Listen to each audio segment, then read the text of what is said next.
اللہ کے نبی کے سارے لگتے ہیں۔ حضرت امیر معاویہ کی ایک بہن کا نام ہے ام حبیبہ، اور ام حبیبہ کا نکاح اللہ کے نبی سے ہوا، تو کیا رشتہ ہو گیا؟ سالے کا رشتہ ہو گیا۔ یوں تو سب سے پہلی بات تو صحابی ہونا ہی سب سے بڑی دلیل ہے۔ اب کچھ لوگ یہ کہتے ہیں کہ معاویہ نام کے معنی غلط نکلتے ہیں۔ کوئی نام، بہت سارے نام ایسے ہوتے ہیں جن کے کئی معنی ہوتے ہیں، اور ان کئی معنی میں سے کچھ نام کا مطلب غلط بھی ہوتا ہے۔ اب اگر ایک نام کے 3 معنی ہیں، ان میں سے 2 نام غلط ہیں، 2 معنی غلط ہیں اور ایک معنی صحیح ہے، تو جو صحیح معنی ہوتا ہے لوگ اسی کا انتخاب کرتے ہیں، اسی کی طرف نسبت کرتے ہیں، نہ کہ ان معنی کی طرف۔ پھر یہاں اگر یہ لوگ اعتراض کرتے ہیں تو ان سے آپ یہ سوال کر لیجئے کہ اللہ کے نبی علیہ السلام زبان کیا ہے؟ اللہ کے نبی کی زبان عربی ہے، اور آپ کی اپنی زبان کے اندر اتنی زیادہ فصاحت اور بلاغت تھی کہ اس وقت کے جو اپنی زبان کے ماہر تھے وہ آپ کے سامنے جنبش نہیں کر پاتے تھے جب اللہ کے نبی زبان اقدس سے گفتگو فرمایا کرتے تھے۔ آپ سے زیادہ عربی سمجھنے والا کوئی نہیں تھا۔ اللہ کے نبی کے دور میں رہے، آپ نے باضابطہ طور پر ان کے لیے دعائیہ جملے استعمال کیے، اور حضرت امیر معاویہ کے ساتھ آپ کا جو ہے ایک رشتہ ویسا بھی بن گیا۔ اس کے باوجود بھی اللہ کے نبی علیہ السلام نے حضرت امیر معاویہ رضی اللہ تعالی عنہ کا نام تبدیل نہیں کیا۔ اگر اس نام کا مطلب غلط ہوتا تو یقیناً اللہ کے نبی اس نام کو تبدیل فرما دیتے تھے۔ اللہ کے نبی نے نام نہیں بدلا، یہ سب سے بڑی دلیل ہوئی کہ یہ نام غلط نہیں ہے۔ جو لوگ کہتے ہیں کہ اس نام کا معنی غلط ہے، تو پہلی دلیل تو یہی ہے۔ اور پھر اللہ کے نبی علیہ السلام کی صحبت انہوں نے بہت زیادہ، اور ایک دلیل اور بھی بنتی ہے امیر معاویہ رضی اللہ تعالیٰ عنہ کے بارے میں کہ یہ کاتب وحی ہیں۔ قرآن کریم نازل ہوتا، اللہ کے نبی نے باضابطہ ان کو بلوایا اور آئے، پھر ان کو قرآن کریم لکھنے کی ذمہ داری دی۔ لوگ کہتے ہیں کہ یہ قرآن کریم نہیں لکھا، اعتراض کرنے والے کہتے ہیں کہ امیر معاویہ نے قرآن نہیں لکھا بلکہ چند ایک خطوط لکھے ہیں اللہ کے نبی کے۔ اب آپ ان سے سوال کریں کہ خط کتنا اہم ہوتا ہے۔ آدمی آج کے دور کے اندر اپنا موبائل اپنی بیوی کو نہیں دیتا، اسے ڈر لگتا ہے کہ میسیجز نہ پڑھ لے، اتنی پرائیویسی ہو گئی ہے۔ تو خط کا مطلب تو یہ ہے حد سے زیادہ پرائیویسی والا کام، اور جس کام کے اندر جتنی زیادہ پرائیویسی ہے اسی کام کی ذمہ داری حضرت امیر معاویہ کو دی جا رہی ہے۔ تو اس سے تو یہ معلوم ہوا کہ اور بھی زیادہ قربت ہے۔ حضرت امیر معاویہ سے اگر خط لکھوائے، جو لوگ کہتے ہیں کہ قرآن نہیں لکھا خط لکھے ہیں، تو خط سے بڑا اہم کیا ہوگا؟ اور پھر ایک اور بات آپ یہ سمجھیں کہ اللہ کے نبی علیہ السلام کی زبان اقدس سے جو بات نکلتی ہے وہ تو کلام الہی ہے۔ خود حدیث کے اندر موجود ہے کہ آپ جو اپنی زبان سے بولتے ہیں یا تو یہ کہیں گے کہ یہ کلام اللہ ہے، یعنی قرآن کریم کی آیت ہے، اور اگر وہ قرآن کریم کی آیت نہیں ہے تو وہ سنت رسول اللہ ہے، حدیث ہے۔ اللہ کے نبی کی زبان اقدس سے جو بات نکلے گی اس کو حدیث کہا جائے گا۔ تو بات وہی ہے کہ چاہے قرآن مان لو چاہے حدیث مان لو، لیکن پیغام تو اہم ہے۔ تو اللہ کے نبی علیہ السلام کے اگر خطوط بھی لکھے ہیں حضرت امیر معاویہ نے تو تب بھی بڑا مقام ہوتا ہے۔ یہ خطوط کوئی اور کیوں نہیں، کسی اور سے کیوں نہیں لکھوائے گئے؟ حالانکہ سب سے زیادہ اعتراض امیر معاویہ پر ہوتا ہے۔ تو بہرحال حضرت امیر معاویہ کا رشتہ اللہ کے نبی کے ساتھ بڑا قریب کا تھا ہر اعتبار سے، کہ آپ نے ان سے خطوط بھی لکھوائے، آپ نے ان کے لیے دعائیں بھی دی۔ اب حضرت عبداللہ ابن عباس رضی اللہ تعالیٰ عنہ سے کسی نے آ کر ان کے بارے میں سوال کیا کہ حضرت امیر معاویہ بڑی عبادت کرتے ہیں، راتوں کو جاگتے ہیں۔ تو حضرت عبداللہ ابن عباس رضی اللہ تعالیٰ عنہ نے جو اپنی زبان اقدس سے بات ارشاد فرمائی وہ یہ تھی کہ وہ تو بہت زیادہ فقیہ ہیں۔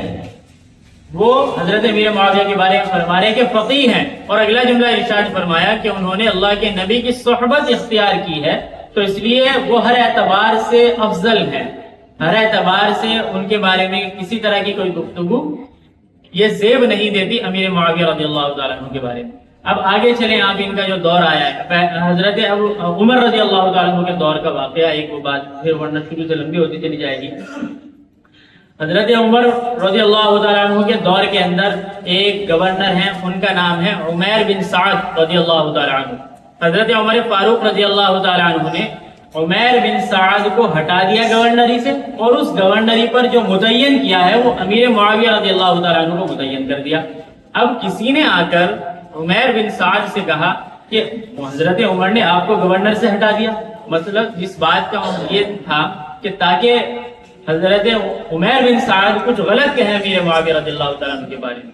تو عمیر بن سعد رضی اللہ تعالیٰ عنہ نے جو بات کہی وہ یہ فرمایا کہ اللہ کے نبی علیہ السلام کی زبان سے میں نے یہ بات سنی ہے کہ حضرت امیر معاویہ رضی اللہ تعالیٰ عنہ یہ خیر والے انسان ہیں، بہتر آدمی ہیں، تو اس لیے ان کے بارے میں تم کچھ مت بولو.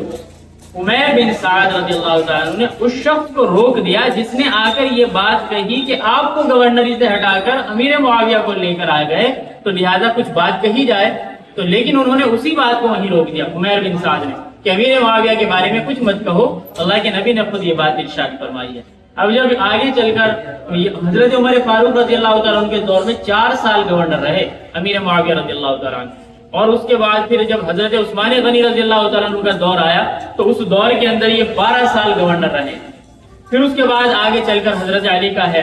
حضرت علی کے ساتھ تھوڑی سی جو لڑائی کا معاملہ آیا ہے وہ تو سب بتاتے ہیں کہ امیر معاویہ اور علی میں لڑائی ہو گئی، لیکن یہ کوئی نہیں بتاتا کہ حضرت علی رضی اللہ تعالیٰ عنہ اور امیر معاویہ رضی اللہ تعالیٰ عنہ ان دونوں کے درمیان صلح بھی تو ہو گئی تھی. حضرت علی رضی اللہ تعالیٰ عنہ 1.5 سال تک زندہ رہے ہیں اس صلح کے. دونوں میں جب صلح ہو گئی، صلح کے بعد 1.5 سال تک حضرت علی رضی اللہ تعالیٰ عنہ اس دنیا کے اندر تشریف فرما رہے. اس کے بعد پھر شہادت کی. پھر آگے چلیں آپ، جو امام حسن و حسین دونوں نے حضرت امیر معاویہ رضی اللہ تعالیٰ عنہ کے ہاتھ پر بیعت کی. اگر وہ چاہتے وہ بیعت نہ کرتے تو اختلاف باقی رہتا، لیکن وہ اللہ کے نبی کا جملہ کہ جب آپ کی گود میں تھے یہ آپ کے نواسے، اللہ کے نبی نے فرمایا تھا کہ میرا یہ نواسا مسلمانوں کی 2 بڑی جماعتوں میں صلح کا کام کرے گا، خیر کا کام کرے گا، تو وہ کام انجام دیا ہے نواسے نے اللہ کے نبی کے. تو اس لیے حضرت امیر معاویہ سے بغض رکھنا یا ان کو غلط کہنا، اس سے انسان صرف اپنے آپ کو جہنم کا ایندھن بناتا ہے. حضرت امیر معاویہ رضی اللہ تعالیٰ عنہ کی شخصیت پر کسی طرح کا کوئی اثر نہیں پڑتا. آپ اس سے اندازہ لگائیں کہ خشیت الہی کتنی تھی، اللہ کا ڈر کتنا تھا امیر معاویہ رضی اللہ تعالیٰ عنہ کے دور میں، ان کے دل کے اندر، کہ جب ان کا دور خلافت تھا، دور اقتدار تھا، ایک شخص نے آ کر ان کے سامنے ایک حدیث سنائی. سنن ترمذی کی حدیث بڑی لمبی ہے لیکن مختصر یہ کہ اس حدیث کے جو الفاظ تھے وہ یہ کہ جہنم کے اندر جو سب سے پہلے جائے گا وہ ایک قاری جائے گا، قرآن کے پڑھنے والا جائے گا. پھر دوسرے نمبر پر کہ ایک عالم جائے گا. اس عالم کو جب جہنم میں ڈالا جائے گا اللہ پوچھیں گے کہ تم نے علم حاصل کیا؟ کہ ہاں میں نے علم حاصل کیا، خوب لوگوں کو سکھایا، تعلیم و تعلم.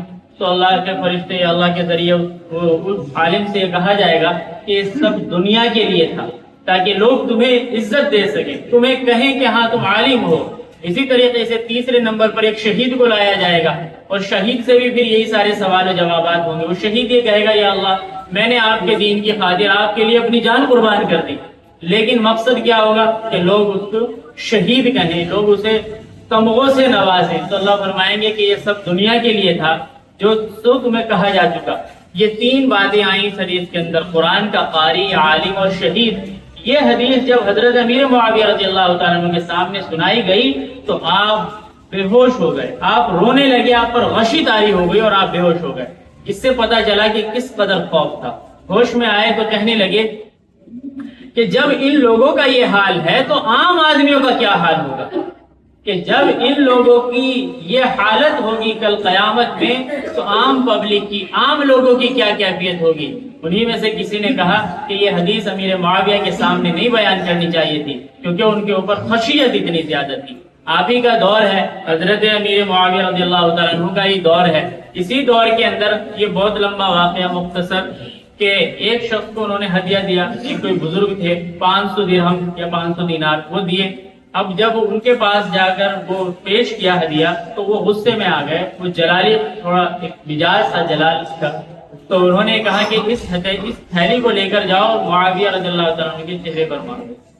تو انہوں نے اس بات کی قسم دی اپنے بیٹے کو. وہ جو بزرگ تھے انہوں نے قسم دی اپنے بیٹے کو. تو وہ آئے اور حضرت امیر معاویہ رضی اللہ تعالیٰ عنہ کی جب خدمت میں آ کر بیٹھنے کے بعد انہوں نے اپنے والد کی یہ قسم بتلائی کہ میرے والد نے یہ قسم دی کہ معاویہ رضی اللہ عنہ کے چہرے پر یہ تھیلی جس میں وہ درہم دنانیر تھے وہ مار دینا. تو حضرت امیر معاویہ رضی اللہ تعالیٰ عنہ نے یہ بات کہی کہ آپ اپنے والد کی قسم پوری کر لو، وقت کا حاکم ہے، وقت کا بادشاہ ہے، بتائیے آج کوئی گاؤں کا پردھان بن جائے تو آپ اس کے سامنے یہ بات نہیں کہہ سکتے۔ اور حضرت امیر معاویہ رضی اللہ تعالیٰ عنہ وہ شخصیت ہے کہ جنہوں نے 62 یا 64 لاکھ مربع میل پر حکومت کی ہے، آدھی دنیا سے زیادہ حکومت کی ہے، اسلام پروان چڑھا ہے ان کے دور کے اندر۔ اور انہوں نے اگلا جملہ ارشاد یہ فرمایا کہ ذرا اپنے چچا پر رحم کرنا، یعنی کہ جب تھیلی مارو میرے چہرے پر تو مجھ پر ذرا نرمی کا معاملہ کرنا، اپنے ہاتھ چہرے پر رکھے اور کہا کہ اب مارو، تاکہ وہ قسم بھی پوری ہو جائے اور پھر آپ ان کا حلم دیکھیں، تحمل دیکھیں کہ مزید 500 اور بڑھا کر دیے کہ اب 1000 کر دیے کہ لے جا کر پیش کرو ان کی خدمت میں۔ تو دیکھو وقت کا حاکم، وقت کا بادشاہ ہے، اور کس قدر تحمل مزاجی ہے کہ اپنے غصے پر کس قدر قابو ہے، اور عوام کو بتلایا کہ کس طریقے سے حکومت کی جاتی ہے۔